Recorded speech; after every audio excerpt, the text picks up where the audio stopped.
चलिए, अब 8वें वेतन आयोग पर जो लेटेस्ट अपडेट आया है उससे जो है आपको बाखबर करते हैं। सर, खबरें आ रही हैं कि 8वां वेतन आयोग जो है वो दिल्ली और पुणे में अपनी मीटिंग का शेड्यूल जो है वो जारी कर दिया है। भरोसा हो रहा है कि आयोग जो है अपने काम की जो गति उसको पकड़ता हुआ नज़र आ रहा है।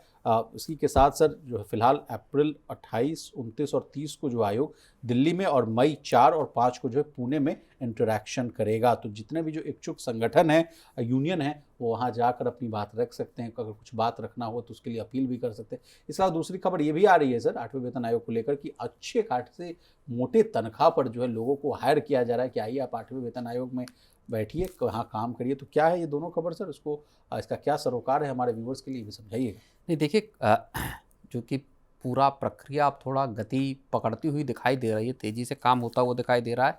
उसी क्रम में सबसे पहले खबर ये आई थी कि देहरादून में जो है 24 अप्रैल संभवतः, अगर मैं ठीक से याद कर पा रहा हूँ, जी। तो इसी 24 अप्रैल को मीटिंग होने वाली है जहाँ आयोग के सदस्य पहुँचेंगे और वो जो स्टेक होल्डर हैं उनके साथ बातचीत करेंगे, उनके साथ राय मशवरा करेंगे।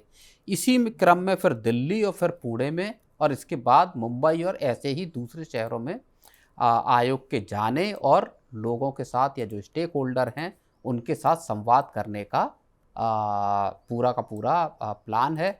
इसके जरिए आयोग लोगों की वास्तविक डिमांड्स को समझना चाहता, उनकी जो क्या अलग अलग तबके के लोग हैं उनकी क्या डिमांड्स हैं, इसको जानने की कोशिश है।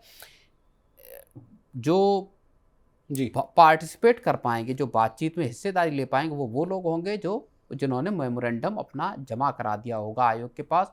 तो एक बड़ी ट्रांसपेरेंट सी प्रोसेस 8वां वेतन आयोग जो है वो यहाँ पे अपनाता हुआ दिखाई दे रहा है, जहाँ पे कि तमाम जो तबका है उनके पास ही पहुँचकर उनसे बातचीत करने की विशाल कोशिश की जा रही है। चलिए सर, अब 8वें वेतन आयोग ने जो है कंसल्टेंट और रिसर्च टीम के लिए जो वैकेंसी निकाली है उस खबर को भी समझ लेते हैं। देखिए, भर्ती जो है कॉन्ट्रैक्ट बेसिस पर ही होगी। फुल टाइम और पार्ट टाइम दोनों जो है विकल्प जो है वो अवेलेबल कराए गए हैं। किस काम के लिए होगी भर्ती, तो समझ जाइए कि केंद्रीय कर्मचारियों के जो है सैलरी, अलाउंस, पेंशन पर जो रिसर्च और एनालिसिस करना है। आयोग को जो है रिकमेंडेशंस तैयार करने में मदद करेंगे। अब कौन कौन से पद हैं, तो सीनियर कंसल्टेंट पर वैकेंसी 5 निकली है। अनुभव जो है 10+ ईयर्स का है सर, और उम्र सीमा जो है 45 साल की कंसल्टेंट के लिए वैकेंसी 5 है और यंग प्रोफेशनल्स के लिए जो वैकेंसी है 10 है। अब थोड़ा सैलरी पेंशन की बात हो रही तो सैलरी वाला भी बात कर लेते हैं सर। सीनियर कंसल्टेंट को जो है फुल टाइम 1,80,000 रुपये महीना दिया जाएगा। पार्ट टाइम अगर 12 दिन अगर आप काम कर रहे हैं तो 90,000 रुपये, और पार्ट टाइम 6 दिन के लिए 45,000 रुपये।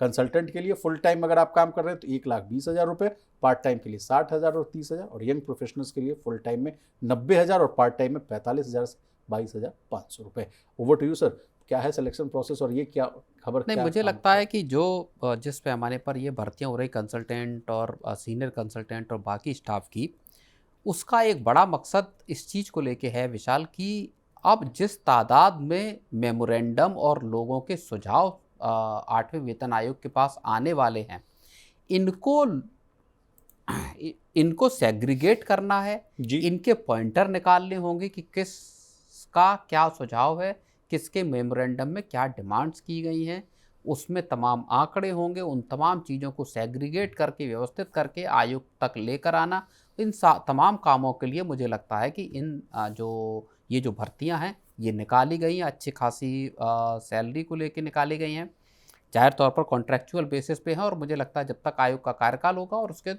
कुछ वक्त बाद तक ये संभवतः जो है वो पोजीशंस रह सकती हैं यहाँ जी, पे। तो 18 महीने तक तो आयोग ने ही टाइम लिया है सर। 12 बिल्कुल। महीने के आसपास का, आगे थोड़ा और बढ़ भी सकता है। तो यानी मोटा मोटी देखिए 2 साल 3 साल के लिए अच्छा ये वैकेंसी है। लोगों को अगर जाना हो तो 8वें वेतन आयोग में अप्लाई कर सकते हैं, और अच्छे सुझाव जो है उनको समराइज़ करिए ताकि लोगों को जो है बड़ा बेनिफिट मिलता हुआ नजर आए।